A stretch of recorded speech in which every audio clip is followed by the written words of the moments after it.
ഇതുപോലുള്ള കഥകൾക്കായി ഈ channel subscribe ചെയ്യാൻ മറക്കാതിരിക്കുക. നിങ്ങളുടെ പ്രോത്സാഹനം ഞങ്ങൾക്കേറെ വിലപ്പെട്ടതാണ്. 12ാമത്തെ പ്രതിമ ചിത്രലേഖ സംസാരിച്ചു തുടങ്ങി. ഭോജരാജാവേ, ഇന്ന് ഞാൻ പറയാൻ പോകുന്നത് അത്യന്തം ഉദ്വേഗഭരിതവും ആവേശോജ്വലിതവുമായ ഒരു കഥയാണ്. ഇത് കേട്ടിട്ട് അങ്ങ് തീരുമാനിക്കൂ, ഈ സിംഹാസനത്തിൽ ഇരിക്കണോ വേണ്ടയോ എന്ന്. ഭോജരാജാവ് കൗതുകത്തോടെ തലയാട്ടി. ചിത്രലേഖ കഥ പറഞ്ഞു തുടങ്ങി. ഒരിക്കൽ ഉജ്ജയിനിയിൽ വിക്രമാദിത്യ മഹാരാജാവ് പ്രജാക്ഷേമം മുൻനിർത്തി ഒരു യാഗം നടത്താൻ തീരുമാനിച്ചു. തൻ്റെ നാട്ടിൽ സമ്പത്തും സമൃദ്ധിയും സന്തോഷവും ഏറെക്കാലം നിലനിൽക്കുക എന്നതായിരുന്നു അദ്ദേഹത്തിൻ്റെ ലക്ഷ്യം. യാഗത്തിൽ പ്രജകളെയും പങ്കെടുപ്പിക്കാൻ അദ്ദേഹം തീരുമാനിച്ചിരുന്നു. ഹോതാക്കളുടെ നിർദ്ദേശപ്രകാരം എല്ലാ തയ്യാറെടുപ്പുകളും നടത്തി വ്രതാനുഷ്ഠാനങ്ങളോടെ അദ്ദേഹം ഒരുങ്ങി. മറ്റു രാജ്യങ്ങളിൽ നിന്നും രാജാക്കന്മാരും പണ്ഡിത ശ്രേഷ്ഠരെയും യക്ഷരെയും ഗന്ധർവന്മാരെയും എന്നുവേണ്ട എല്ലാ ദിവ്യന്മാരെയും അദ്ദേഹം ചടങ്ങിന് ക്ഷണിച്ചു. യാഗം തുടങ്ങി. മംഗളവാദ്യങ്ങളാലും മന്ത്രജപങ്ങളാലും ഉജ്ജയിനി മുഖരിതമായി. സമാപന ചടങ്ങുകൾക്ക് സാക്ഷിയായി സമുദ്രദേവനായ വരുണനെ കൂടി ക്ഷണിക്കാൻ അദ്ദേഹം തീരുമാനിച്ചു. ഹോതാക്കളിൽ ഒരാളായിരുന്ന ബ്രഹ്മനന്ദനൻ എന്ന ബ്രാഹ്മണനെ അദ്ദേഹം അതിനായി ചുമതലപ്പെടുത്തി. ബ്രാഹ്മണൻ താമസിയാതെ തന്നെ സമുദ്രതീരത്തേക്ക് യാത്രയായി. അവിടെ എത്തിയ ബ്രഹ്മനന്ദനൻ പൂജകൾ ആരംഭിച്ചു. ഏറെ താമസിയാതെ തന്നെ വരുണൻ അയാൾക്ക് മുന്നിൽ പ്രത്യക്ഷനായി. ബ്രഹ്മനന്ദനൻ വിവരങ്ങളെല്ലാം വരുണനെ ധരിപ്പിച്ചു. താൻ ഉജ്ജയിനിയിലെ വിക്രമാദിത്യ മഹാരാജാവിൻ്റെ ദൂതനാണെന്നും യാഗത്തിൻ്റെ സമാപന ചടങ്ങുകൾക്കായി അങ്ങയെ ക്ഷണിക്കാനാണ് വന്നത് എന്നും പറഞ്ഞു. സമുദ്രദേവൻ സന്തുഷ്ടനായി. പക്ഷേ അദ്ദേഹം യാഗശാലയിലേക്ക് വരാനുള്ള ചില അസൗകര്യങ്ങൾ പറഞ്ഞു. ബ്രഹ്മനന്ദനന് വിഷമമായി. അയാൾ പറഞ്ഞു, അടിയൻ നടത്തിയ പൂജാതി കർമ്മങ്ങളിൽ എന്തെങ്കിലും പിഴവുകളുണ്ടായോ? അതുകൊണ്ടാണോ അങ്ങ് യാഗശാലയിലേക്ക് വരില്ല എന്ന് പറഞ്ഞത്? അങ്ങനെയാണെങ്കിൽ അടിയനോട് പൊറുക്കണം പ്രഭോ. ഇത് കേട്ട് വരുണൻ പറഞ്ഞു, അല്ല, പൂജകളിലെല്ലാം ഞാൻ തൃപ്തനാണ്. മറ്റു ചില ബുദ്ധിമുട്ടുകൾ കൊണ്ടാണ് എനിക്ക് വരാൻ കഴിയാത്തത്. പക്ഷേ ബ്രഹ്മനന്ദനൻ ആ മറുപടിയിൽ തൃപ്തനല്ലായിരുന്നു. പ്രഭോ, അങ്ങനെയാണെങ്കിലും മഹാരാജാവിനോട് ഞാനിത് പറയുമ്പോഴുണ്ടാവുന്ന പ്രശ്നങ്ങൾ കൂടി ദയവായി കണക്കിലെടുക്കണം. നാം തമ്മിലുള്ള സംഭാഷണത്തിൻ്റെ ഭാഗമായി അദ്ദേഹത്തെ കാണിക്കാൻ എന്തെങ്കിലും ഒരു അടയാളമെങ്കിലും തന്നാലും. ഇത് കേട്ട് വരുണൻ പറഞ്ഞു, തീർച്ചയായും അദ്ദേഹത്തിന് കൊടുക്കാനായി ഞാൻ ചില സമ്മാനങ്ങൾ നിന്റെ പക്ഷം തന്നയക്കുന്നുണ്ട്. ഇത്രയും പറഞ്ഞിട്ട് വരുണൻ സമുദ്രത്തിൽ നിന്നും വിശേഷപ്പെട്ട 4 രത്നങ്ങളെടുത്ത് ബ്രാഹ്മണന് നൽകി. ബ്രാഹ്മണൻ അത് അത്ഭുതത്തോടെ കയ്യിൽ വാങ്ങി. വരുണൻ പറഞ്ഞു, ഈ രത്നങ്ങൾ ഓരോന്നിനും അതിൻ്റേതായ സവിശേഷതകളുണ്ട്. ഒന്നാമത്തേത് കയ്യിലുള്ളയാൾക്ക് ശക്തമായ സൈനിക ശക്തിയും, രണ്ടാമത്തേത് കയ്യിൽ വെച്ചാൽ 14 തലമുറ സുഭിക്ഷമായി ജീവിക്കാനുള്ള ധനവും ലഭിക്കും. മൂന്നാമത്തേത് കയ്യിൽ വെച്ചാൽ ആജീവനാന്തം ഭക്ഷണത്തിന് മുട്ടുണ്ടാവുകയില്ല. നാലാമത്തേത് കയ്യിലുള്ളയാൾക്ക് ആഭരണങ്ങളും വിശേഷപ്പെട്ട രത്നങ്ങളും കൈവശം വന്നു ചേരും. ബ്രാഹ്മണൻ ശ്രദ്ധയോടെ 4ൻ്റെയും സവിശേഷതകൾ പഠിച്ചു. വരുണദേവന് നന്ദി പറഞ്ഞിട്ട് അദ്ദേഹം രാജധാനിയിലേക്ക് മടങ്ങി. യാഗശാലയിലെത്തിയ ബ്രഹ്മനന്ദനൻ വിക്രമാദിത്യനെ നടന്ന കാര്യങ്ങൾ സവിസ്താരം പറഞ്ഞു കേൾപ്പിച്ചു. ഒപ്പം കയ്യിലുള്ള വിശേഷപ്പെട്ട രത്നങ്ങളും നൽകി. സന്തുഷ്ടനായ മഹാരാജാവ് പുഞ്ചിരിച്ചു. യാഗം മംഗളമായി അവസാനിപ്പിച്ച് അദ്ദേഹം ബ്രാഹ്മണനെ വിളിച്ചു പറഞ്ഞു, ബ്രഹ്മനന്ദന, നിങ്ങൾ എനിക്ക് വേണ്ടി ഒരുപാട് പ്രയത്നിച്ചു. വരുണദേവനെ യാഗശാലയിൽ എത്തിക്കാൻ കഴിഞ്ഞില്ലെങ്കിലും താങ്കളുടെ പ്രയത്നത്തെ ഞാൻ ഏറെ ആദരിക്കുന്നു. ഇവയിൽ ഏതെങ്കിലും ഒരു രത്നം അങ്ങേക്ക് എടുക്കാവുന്നതാണ്. മഹാരാജാവിൻ്റെ വാക്കുകൾ കേട്ട് ബ്രഹ്മനന്ദനൻ അത്ഭുതപ്പെട്ടു. അയാൾ ചോദിച്ചു, അടിയന് ഇവയിലൊന്ന് കൈവശം വയ്ക്കാനുള്ള അധികാരമുണ്ടോ പ്രഭോ? ഇത് വരുണദേവൻ അങ്ങേക്ക് നൽകിയ സമ്മാനമല്ലേ? ഇത് കൊട്ടാരത്തിലല്ലേ ഉണ്ടാവേണ്ടത്? ഇത് കേട്ട് വിക്രമാദിത്യൻ ചിരിച്ചു. അത് സാരമില്ല, നോം തന്നെയല്ലേ അവിടത്തേക്ക് ഇത് സമ്മാനിക്കുന്നത്. ധൈര്യമായി സ്വീകരിച്ചു കൊള്ളുക. ഇത് കേട്ട് ബ്രഹ്മനന്ദനൻ രത്നങ്ങളിലേക്ക് നോക്കി. വിക്രമാദിത്യനും കൗതുകത്തോടെ അയാളെ തന്നെ നോക്കി. അയാൾ അവയിൽ ഏത് തിരഞ്ഞെടുക്കുമെന്നറിയാൻ അദ്ദേഹത്തിനും ആകാംക്ഷയുണ്ടായിരുന്നു. ഏറെ നേരം കഴിഞ്ഞിട്ടും ബ്രഹ്മനന്ദനന് അവയിൽ ഏതെടുക്കണമെന്ന് തീരുമാനിക്കാനായില്ല. ഒടുവിൽ അയാൾ പറഞ്ഞു, പ്രഭോ, ഒറ്റനോട്ടത്തിൽ അടിയനൊന്നും തീരുമാനിക്കാനാവുന്നില്ല. വീട്ടിൽ ചെന്ന് ഭാര്യയോടും ബന്ധുക്കളോടും കൂടി ഒന്ന് ആലോചിക്കാനുള്ള അനുവാദം തരണം. അടിയൻ നാളെ തന്നെ അവിടുത്തെ വിവരം അറിയിക്കാം. ഇത് കേട്ടതോടെ വിക്രമാദിത്യൻ്റെ കൗതുകം വർദ്ധിച്ചു. അതിനെന്താ, 4 രത്നങ്ങളും ഇന്ന് ബ്രഹ്മനന്ദനൻ സൂക്ഷിച്ചുകൊള്ളൂ. വീട്ടിലുള്ളവരെ കാണിച്ചിട്ട് ഒരു തീരുമാനമെടുത്ത ശേഷം ബാക്കിയുള്ള 3 എന്നെ ഏൽപ്പിച്ചാൽ മതി. അല്പം പേടിയോടെയാണെങ്കിലും ബ്രഹ്മനന്ദനൻ രത്നങ്ങളുമായി വീട്ടിലേക്ക് പുറപ്പെട്ടു. ബ്രഹ്മനന്ദനൻ്റെ വീട്ടിൽ ഭാര്യയും ഒരു മകനും മകൻ്റെ ഭാര്യയുമാണ് ഉണ്ടായിരുന്നത്. കഥ കേട്ട് എല്ലാവരും അത്ഭുതപ്പെട്ടു. ഇവയിലൊന്ന് നമുക്കുള്ളതാണ് എന്നുകൂടി ബ്രഹ്മനന്ദനൻ പറഞ്ഞപ്പോൾ മൂവരും സന്തോഷം കൊണ്ട് തുള്ളിച്ചാടി. പക്ഷേ ഏതെടുക്കണമെന്ന ചോദ്യത്തിലേക്ക് ബ്രഹ്മനന്ദനൻ വന്നപ്പോൾ എല്ലാവരുടെയും മുഖങ്ങളിൽ സംശയം നിഴലിച്ചു. അല്പനേരത്തെ ആലോചനയ്ക്ക് ശേഷം ഓരോരുത്തരും ഓരോ തീരുമാനങ്ങൾ എടുത്തു. അദ്ദേഹത്തിൻ്റെ മകൻ പറഞ്ഞു, അച്ഛാ, 1ാമത്തെ രത്നം എടുക്കുന്നതാണ് നല്ലത്. സൈനിക ബലമുണ്ടെങ്കിൽ സുരക്ഷിതമായി നമുക്കിവിടെ ജീവിക്കാം. ആരെയും ഭയപ്പെടേണ്ടി വരില്ല. ഇത് കേട്ട് ബ്രഹ്മനന്ദനൻ പറഞ്ഞു, ധനമുണ്ടെങ്കിൽ നമുക്ക് ഈ പറഞ്ഞ സൈന്യവും സുരക്ഷയുമൊക്കെ ഉണ്ടാക്കാവുന്നതല്ലേ ഉള്ളൂ. ധനമല്ലേ ആദ്യം വേണ്ടത്. അപ്പോഴേക്കും അദ്ദേഹത്തിൻ്റെ ഭാര്യ ഇടപെട്ടു. ആഹാരമാണ് പ്രധാനം. ഇത് രണ്ടുമുണ്ടായാലും കഴിക്കാനുള്ള യോഗമില്ലെങ്കിൽ എന്ത് പ്രയോജനം? ഉള്ള കാലം സമൃദ്ധമായ ഭക്ഷണം കഴിച്ച് ആരോഗ്യത്തോടെ ഇരിക്കണം. 3ാമത്തെ രത്നമാണ് എടുക്കേണ്ടത്. ഇത് കേട്ട് മകൻ്റെ ഭാര്യയും പറഞ്ഞു, ആഭരണങ്ങളും വിശേഷപ്പെട്ട രത്നങ്ങളുമൊക്കെ തരുന്ന 4ാമത്തെ രത്നമാണ് എടുക്കേണ്ടത് എന്നാണ് എൻ്റെ അഭിപ്രായം. ചിന്തകൾ 4 വഴിക്ക് തിരിഞ്ഞതോടെ വഴക്കായി. അടികലശലിൽ എത്തുമെന്ന അവസ്ഥ വരെയായി. ആ രാത്രി ബ്രഹ്മനന്ദനൻ്റെ വീട്ടിൽ ആരും ഉറങ്ങിയില്ല. പിറ്റേന്ന് എല്ലാവരും ചേർന്നൊരു തീരുമാനത്തിലെത്തി. രത്നങ്ങൾ 4ഉം രാജാവിനെ തിരികെ ഏൽപ്പിക്കുക. ഇതോടെ വീട്ടിലെ സമാധാനം പുനഃസ്ഥാപിക്കപ്പെട്ടു. ബ്രഹ്മനന്ദനൻ രത്നവുമായി രാജസന്നിധിയിലെത്തി. ബ്രഹ്മനന്ദനൻ്റെ ഭാരമേറിയ കണ്ണുകൾ കണ്ടപ്പോൾ തന്നെ വിക്രമാദിത്യന് ചിരി വന്നു. എന്തായി ബ്രഹ്മനന്ദന, തീരുമാനിച്ചോ? എങ്കിൽ പറഞ്ഞതുപോലെ ബാക്കിയുള്ള 3 രത്നങ്ങൾ തിരിച്ചു തന്നേക്കൂ. ബ്രഹ്മനന്ദനൻ വിനയത്തോടെ 4 രത്നങ്ങളും വിക്രമാദിത്യന് മുന്നിൽ വച്ചു. ക്ഷമിക്കണം പ്രഭു, അടിയനൊരു പുതിയ കാര്യം പഠിച്ചു. ഇവയിൽ ഒന്ന് മാത്രം കൈവശം വച്ചുകൊണ്ട് ഒരിക്കലും സമാധാനമായി ജീവിക്കാൻ ഒരു മനുഷ്യന് കഴിയില്ല. ഇവ 4ഉം വളരെ പ്രധാനമാണ്. സമ്പത്തുള്ളയാൾക്ക് സൈനിക ബലം കൂടാതെ അത് സൂക്ഷിക്കാനാവില്ല. തിരിച്ചും അങ്ങനെ തന്നെ. ഇത് രണ്ടുമുണ്ടായാലും ആഹാരവും ആരോഗ്യവും പ്രധാനമാണ്. പുതിയ തലമുറയുടെ സന്തോഷത്തിനും ആഘോഷങ്ങൾക്കും 4ാമത്തെ രത്നവും ആവശ്യമാണ്. പക്ഷേ ഇവയിൽ ഒന്നു മാത്രം കയ്യിൽ വന്നപ്പോൾ ആ രാത്രി തന്നെ സമാധാനം നഷ്ടമായി. അടിയൻ മനസ്സിലാക്കിയത് ഇതാണ് പ്രഭോ, ഈ 4 ഗുണങ്ങളും വേണ്ട വിധം ചേരുന്നതാണ് ജീവിതം. ഇത് കേട്ട് വിക്രമാദിത്യൻ ചിരിച്ചു. ശരിയാണ് ബ്രഹ്മനന്ദന, ഇതൊരു പരീക്ഷണമായിരുന്നു. ബ്രഹ്മനന്ദനൻ ശരിയായ വഴിയിലൂടെയാണ് സഞ്ചരിച്ചത്. നിങ്ങളിത് 4ഉം തിരിച്ചു കൊണ്ടുവരുമെന്ന് എനിക്കറിയാമായിരുന്നു. നിങ്ങളുടെ കുടുംബത്തിൻ്റെ ഐക്യമാണിത് സൂചിപ്പിക്കുന്നത്. ഇവ സൂക്ഷിക്കാൻ ബ്രഹ്മനന്ദനൻ അർഹനാണെന്ന് തെളിഞ്ഞിരിക്കുന്നു. രത്നങ്ങൾ 4ഉം എടുത്തുകൊള്ളുക. വീട്ടിൽ തിരിച്ചു ചെന്ന് സ്നേഹിക്കുന്നവർക്ക് വേണ്ട രത്നങ്ങൾ നൽകുക. മഹാരാജാവിൻ്റെ വാക്കുകൾ കേട്ട് സന്തോഷത്തോടെ ബ്രഹ്മനന്ദനൻ വീട്ടിലേക്ക് മടങ്ങി. കഥ പറഞ്ഞു നിർത്തിക്കൊണ്ട് ചിത്രലേഖ ഭോജരാജാവിനെ അഭിസംബോധന ചെയ്തു. മഹാരാജാവേ, ഇത്രയും നീതിബോധം അങ്ങേക്കുണ്ടെങ്കിൽ ധൈര്യമായി ഈ സിംഹാസനത്തിൽ ഇരുന്നു കൊള്ളുക.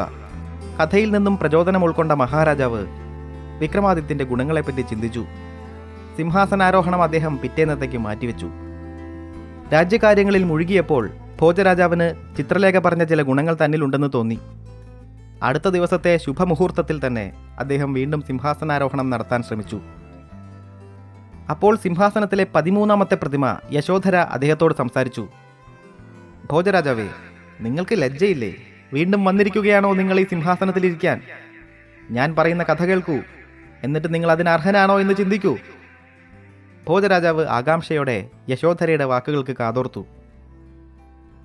ഉജ്ജയിനിയിൽ പണ്ട് ഒരു ബ്രാഹ്മണൻ ജീവിച്ചിരുന്നു. വസുദേവ ശർമ്മൻ എന്നായിരുന്നു അയാളുടെ പേര്. പണ്ഡിതനും ജ്ഞാനിയുമായിരുന്നു വസുദേവ ശർമ്മൻ. സകല വേദങ്ങളും ശാസ്ത്രവും എന്നുവേണ്ട ധനുർവേദമടക്കം അദ്ദേഹത്തിന് ഹൃദിസ്ഥമായിരുന്നു. ഒരിക്കൽ ഭാര്യയായ രുക്മവതി അദ്ദേഹത്തോട് പറഞ്ഞു, പ്രഭോ, അങ്ങ് ജ്ഞാനിയും പണ്ഡിതനുമൊക്കെയാണ്. പക്ഷേ നോക്കൂ, നമുക്ക് മക്കളില്ല. ഒരു പുത്രനെങ്കിലും ഇല്ലാത്തവർക്ക് സ്വർഗം പ്രാപ്യമല്ല എന്നല്ലേ പറയുന്നത്. നാം എന്തു ചെയ്യും? രുക്മവതി പറഞ്ഞപ്പോഴാണ് അദ്ദേഹം കുഞ്ഞുങ്ങളെപ്പറ്റി ചിന്തിച്ചത്. അവർ പറഞ്ഞത് ശരിയാണെന്ന് അദ്ദേഹത്തിന് തോന്നി. വസുദേവ ശർമ്മൻ പറഞ്ഞു, ഭവതി വിഷമിക്കണ്ട. ഞാൻ ലോകനാഥനായ ശ്രീ പരമേശ്വരൻ്റെ ഭക്തനാണ്. ഞാൻ വിളിച്ചാൽ അദ്ദേഹം വിളി കേൾക്കും, നമ്മളെ അനുഗ്രഹിക്കും. താമസിയാതെ അദ്ദേഹം ശ്രീ പരമേശ്വരനെ തപസ് ചെയ്യാൻ ആരംഭിച്ചു. ഏറെക്കാലം കഴിയുന്നതിന് മുൻപേ തന്നെ ഭഗവാൻ അദ്ദേഹത്തെ അനുഗ്രഹിച്ചു. അങ്ങനെ വസുദേവ ശർമ്മന് സമർത്ഥനായൊരു പുത്രൻ ജനിച്ചു. അവന് അദ്ദേഹം ദേവദത്തൻ എന്ന് പേരിട്ടു. 16 വയസ്സ് തികയുന്നതിന് മുൻപ് തന്നെ ദേവദത്തൻ അച്ഛനേക്കാൾ മിടുക്കനായി മാറി. 16-ാം വയസ്സിൽ സന്യാസം സ്വീകരിക്കണമെന്നായിരുന്നു ദേവദത്തൻ്റെ ആഗ്രഹം. അവനത് അച്ഛനെ അറിയിച്ചു. മകൻ തന്നെ വിട്ടുപോകുന്നത് ആ വൃദ്ധ ദമ്പതികൾക്ക് സഹിക്കാവുന്നതിലും അപ്പുറമായിരുന്നു. ആദ്യമൊന്നും അവർ വഴങ്ങിയില്ല. എങ്കിലും ദേവദത്തൻ്റെ നിരന്തരമായ അഭ്യർത്ഥനകൾക്കൊടുവിൽ ആ രക്ഷിതാക്കൾ സമ്മതം മൂളി. അങ്ങനെ ദേവദത്തൻ കാട്ടിലേക്ക് യാത്ര തിരിച്ചു. പോകുന്നതിന് മുൻപ് വസുദേവ ശർമ്മൻ തൻ്റെ മകനെ കെട്ടിപ്പിടിച്ച് ചില പ്രധാന ഉപദേശങ്ങൾ നൽകി. അങ്ങനെ കാലം കടന്നുപോയി. ഒരിക്കൽ വിക്രമാദിത്യ മഹാരാജാവ് മൃഗയാ വിനോദത്തിനിടയിൽ വഴിതെറ്റി ഉൾക്കാട്ടിലകപ്പെട്ടു. ഒടുവിൽ അദ്ദേഹം ദേവദത്തൻ്റെ ആശ്രമം കണ്ടെത്തി. അതിനുള്ളിൽ ധ്യാനനിരതനായിരിക്കുന്ന ദേവദത്തൻ്റെ മുന്നിലെത്തി അദ്ദേഹം കാടിന് പുറത്തേക്കുള്ള വഴി ചോദിച്ചു. വിക്രമാദിത്യനെ തിരിച്ചറിഞ്ഞ ദേവദത്തൻ അദ്ദേഹത്തിന് മുന്നിൽ നടന്നുകൊണ്ട് വിക്രമാദിത്യനെ കാടിന് വെളിയിലെത്തിച്ചു. സന്തോഷവാനായ മഹാരാജാവ് അദ്ദേഹത്തെ കൊട്ടാരത്തിൽ തൻ്റെ ഉപദേശകരുടെ കൂട്ടത്തിൽ ഒരാളായി നിയമിച്ചു. ദേവദത്തന് വിക്രമാദിത്യൻ്റെ ആജ്ഞ നിരസിക്കാനായില്ല. തന്നെ കാടിന് പുറത്തെത്തിച്ചതിൻ്റെ പ്രത്യുപകാരമായി അദ്ദേഹം ദേവദത്തന് നിരവധി സമ്മാനങ്ങളും നൽകി. എന്നിട്ടും ചില അവസരങ്ങളിൽ മഹാരാജാവ് ദേവദത്തൻ തന്നെ കാട്ടിൽ നിന്നും രക്ഷിച്ച കഥ പറയുമായിരുന്നു.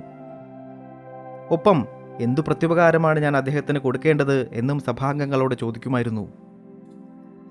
നീതിമാനും സർവജ്ഞനുമായൊരു മനുഷ്യൻ ഒരിക്കലും തനിക്ക് ലഭിച്ച സഹായം മറക്കുകയില്ല എന്ന് അച്ഛൻ തന്നെ പഠിപ്പിച്ചിരുന്നത് ദേവദത്തൻ ഓർത്തു. ആ ഇടയ്ക്ക് വിക്രമാദിത്യ മഹാരാജാവിൻ്റെ ഒരു മകനെ പെട്ടെന്നൊരു ദിവസം കാണാതായി. അതേ സമയത്താണ് ദേവദത്തൻ തൻ്റെ ഒരു ശിഷ്യൻ്റെ കൈവശം ഒരു രത്നമാല വിൽക്കാനായി കൊടുത്തയച്ചത്. മാല വിൽക്കാനായി ചന്തയിലെത്തിയ ശിഷ്യൻ മാലയുമായി കൈയോടെ പിടിക്കപ്പെട്ടു. ആ മാല രാജകുമാരൻ്റെ കഴുത്തിലുണ്ടായിരുന്ന മാലയായിരുന്നു. ശിഷ്യൻ മാലയോടൊപ്പം രാജസദസ്സിൽ ഹാജരാക്കപ്പെട്ടു. തനിക്ക് ഈ മാല ഗുരുവായ ദേവദത്തൻ തന്നതാണ് എന്ന് അയാൾ പറഞ്ഞു. ഉടനെ മഹാരാജാവ് ദേവദത്തനെ വിളിപ്പിച്ചു. ആദരവോടെ അദ്ദേഹം ദേവദത്തനോട് ചോദിച്ചു, ഗുരോ, അങ്ങ് ശിഷ്യൻ്റെ കൈവശം കൊടുത്തുവിട്ട മാല എൻ്റെ കാണാതായ മകൻ അണിഞ്ഞിരുന്നതാണ്. അങ്ങയുടെ കൈവശം ആ മാല എങ്ങനെയാണ് വന്നത് എന്ന് പറയൂ. അവനെ കാണാതായിട്ട് കുറച്ച് ദിവസങ്ങളാവുന്നു. ഉജ്ജയിനി മുഴുവൻ ഞാൻ അവനെ തേടുകയാണ്. അങ്ങേക്കറിയാമോ എൻ്റെ കുഞ്ഞെവിടെയാണെന്ന്? ദേവദത്തൻ പറഞ്ഞത് കേട്ട് രാജ്യവും സഭാംഗങ്ങളും ഞെട്ടിപ്പോയി. അടിയനോട് ക്ഷമിക്കണം പ്രഭു, കുഞ്ഞിനെ കൊല്ലണമെന്ന ഉദ്ദേശം എനിക്കുണ്ടായിരുന്നില്ല. പക്ഷേ ആഭരണങ്ങൾ അപഹരിക്കുന്നതിനിടയിൽ അറിയാതെ. ഇത് കേട്ടതോടെ സഭയിൽ ചില മുറുമുറുപ്പുകൾ ഉയർന്നു. വിക്രമാദിത്യൻ സ്തബ്ധനായി ചില നിമിഷങ്ങൾ നിന്നുപോയി. സഭയിലെ മുറുമുറുപ്പുകൾ ആക്രോശങ്ങളാവാൻ അധികനേരം വേണ്ടി വന്നില്ല. ഈ ദുഷ്ടനെ കൊത്തിയരിഞ്ഞ് കഴുകിന് ഭക്ഷണമായി കൊടുക്കണം. അല്ല, ഇവനെ ആജീവനാന്തം തുറുങ്കിലടച്ച് ദിവസവും 100 ചാട്ടവാറടി കൊടുക്കുകയാണ് വേണ്ടത്. മരണം ഇവനൊരു കുറഞ്ഞ ശിക്ഷയായിരിക്കും. ഈ നിമിഷം തന്നെ തലയിറക്കുകയാണ് വേണ്ടത്. അങ്ങനെ വിവിധങ്ങളായ അഭിപ്രായങ്ങൾ ഉയർന്നു. വിക്രമാദിത്യൻ ഹൃദയവേദനയോടെ പറഞ്ഞു, ഇത്രയും വലിയ ക്രൂരത ചെയ്ത നിങ്ങളെ നിന്ന നിൽപ്പിന് ദഹിപ്പിക്കാനുള്ള കോപം എനിക്കുണ്ട്. പക്ഷേ ഞാൻ അങ്ങനെ ചെയ്യുന്നത് നീതിയല്ല. ഒരിക്കൽ നിങ്ങൾ എന്നെ സഹായിച്ചിട്ടുണ്ട്, അതിനാൽ വെറുതെ വിടുന്നു. പക്ഷേ ഒന്ന് പറയുക, ചോദിച്ചിരുന്നുവെങ്കിൽ എൻ്റെ ജീവൻ പോലും ഞാൻ നിങ്ങൾക്ക് തരുമായിരുന്നില്ലേ? ഈ സ്വത്തുക്കളെല്ലാം, ഈ രാജ്യം, എന്തു വേണമെങ്കിലും. എട്ടും പൊട്ടും തിരിയാത്ത ഒരു കുഞ്ഞിനെ എങ്ങനെ കഴിഞ്ഞു നിങ്ങൾക്ക്? സഭ നിശ്ചലമായി. ദേവദത്തൻ പുഞ്ചിരിയോടെ പറഞ്ഞു, പ്രഭോ, അങ്ങയുടെ കുഞ്ഞിനൊന്നും സംഭവിച്ചിട്ടില്ല. അവൻ സുരക്ഷിതനായി എൻ്റെ ഭവനത്തിലുണ്ട്. 16-ാമത്തെ വയസ്സിൽ കാട് കയറുമ്പോൾ എൻ്റെ അച്ഛൻ എന്നെ കെട്ടിപ്പിടിച്ചുകൊണ്ട് ഒരു കാര്യം പറഞ്ഞിരുന്നു. ഒരു സന്യാസി പദവികളിലും ആഡംബരത്തിലും ഒന്നും മോഹിതനാവരുത്. ചാബല്യങ്ങൾക്ക് വഴിപ്പെടരുത്. സർവസംഘ പരിത്യാഗിയായി ജീവിക്കുക. മറ്റുള്ളവർക്ക് തന്നാൽ കഴിയുന്ന ഉപകാരങ്ങൾ ചെയ്യുക. തിരികെ ഒന്നും പ്രതീക്ഷിക്കാതെ ഇരിക്കുക. എന്നാൽ ഒരിക്കൽ ആരെങ്കിലും ചെയ്തു തന്ന ഉപകാരങ്ങൾ ജീവിതകാലത്ത് എന്തൊക്കെ പ്രതിസന്ധികളുണ്ടായാലും മറക്കാതെയും ഇരിക്കുക. അങ്ങനെ ചെയ്യുന്നയാൾ മനുഷ്യരിൽ ഏറ്റവും ശ്രേഷ്ഠനായിരിക്കും. ഈ ഗുണങ്ങളുള്ള മറ്റൊരാളെ കണ്ടെത്തിയാൽ ഗുരുവായി ആജീവനാന്തം കൂടെ നിൽക്കുക. ഒന്ന് നിർത്തിയ ശേഷം ദേവദത്തൻ വിക്രമാദിത്യൻ്റെ നേരെ നോക്കി. അച്ഛന് കൊടുത്ത വാക്ക് ഇന്നോളം തെറ്റിച്ചിട്ടില്ല. അച്ഛൻ പറഞ്ഞതുപോലെ ആരെങ്കിലും ഉണ്ടോ എന്ന് ഞാൻ ഈ നാട് മുഴുവൻ തിരഞ്ഞു. ഒടുവിൽ കണ്ടെത്തുകയും ചെയ്തു. അതങ്ങാണ്. അങ്ങയുടെ മനസ്സ് ഇതിനിടയിൽ ഞാൻ തിരിച്ചറിഞ്ഞിരുന്നു. ഒരിക്കൽ ഞാൻ ചെയ്തു തന്ന ഒരു ചെറിയ ഉപകാരത്തെപ്പറ്റി അങ്ങ് പിന്നീട് പല പ്രാവശ്യം സഭയിൽ പറഞ്ഞു. അപ്പോഴൊക്കെ പ്രത്യുപകാരമായി എനിക്ക് സമ്മാനങ്ങൾ തന്നുകൊണ്ടുമിരുന്നു. എന്നിട്ടും അങ്ങത് മറന്നിട്ടില്ല. ജീവിതത്തിലുണ്ടാകാവുന്ന ഏറ്റവും വിഷമകരമായ അവസരത്തിൽ പോലും അങ്ങത് മറക്കുകയില്ല എന്നും എനിക്കറിയാം. അങ്ങയുടെ ഈ മനസ്സ് ഉജ്ജയിനിയിലെ ജനങ്ങളെ കൂടി അറിയിക്കാനാണ് അടിയൻ ഇങ്ങനെ ചെയ്തത്. അല്പം കടുത്തുപോയി, ക്ഷമിച്ചാലും. ഈ അവസരത്തിൽ അങ്ങല്ലാതെ മറ്റാരായിരുന്നുവെങ്കിലും ഞാനിപ്പോൾ ഇത് പറയാൻ ജീവനോടെ ഉണ്ടാവില്ലായിരുന്നു. സഭയിലേക്ക് നോക്കി ദേവദത്തൻ പറഞ്ഞു, ഇതാണ് ഉജ്ജയിനിയിലെ മഹാരാജാവിൻ്റെ മഹത്വം. സഭാംഗങ്ങൾ ആദരവോടെ എഴുന്നേറ്റു. യശോധര കഥ അവസാനിപ്പിച്ചുകൊണ്ട് ഭോജരാജാവിനെ നോക്കി. ദേവദത്തൻ പറഞ്ഞത് കേട്ടിട്ട് എന്തു തോന്നുന്നു ഭോജരാജാവേ? ഇതാണ് ഞങ്ങളുടെ പൊന്നുതമ്പുരാന്റെ മഹത്വം. അദ്ദേഹത്തിൻ്റെ പവിത്രമായ സിംഹാസനമാണ് അങ്ങയുടെ കൊട്ടാരത്തിൽ ഇപ്പോൾ ഇരിക്കുന്നത്. ഇതിലിരിക്കാൻ അങ്ങയ്ക്ക് യോഗ്യതയില്ല ഭോജരാജാവേ. അങ്ങ് തിരികെ പോയാലും.